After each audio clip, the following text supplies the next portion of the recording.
Sí, quins seran els llibres més venuts aquest Sant Jordi? Bé, els llibres més venuts seran els dos primers de la trilogia Millennium, de l'Stieg Larsson, sortit en català i en castellà, que no són uns llibres d'ara Sant Jordi,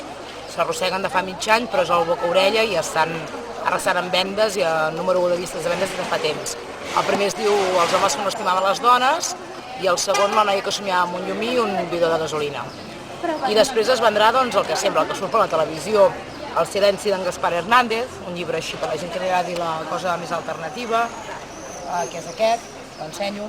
El Premi Sant Jordi, jo me l'he llegit, és un gran llibre, Lluís Antoni Maulenes, El nas de Mussolini, la història d'un anarquista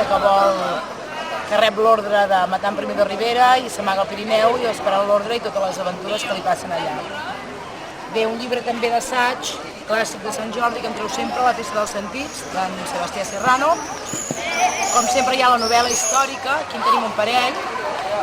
L'any del senyor, de l'Eloi Vila, situada a Ripoll, a l'època medieval, i una situada a la Setmana Tràgica de Barcelona, de l'Alícia Jiménez Barlet, El silenci de les claustres.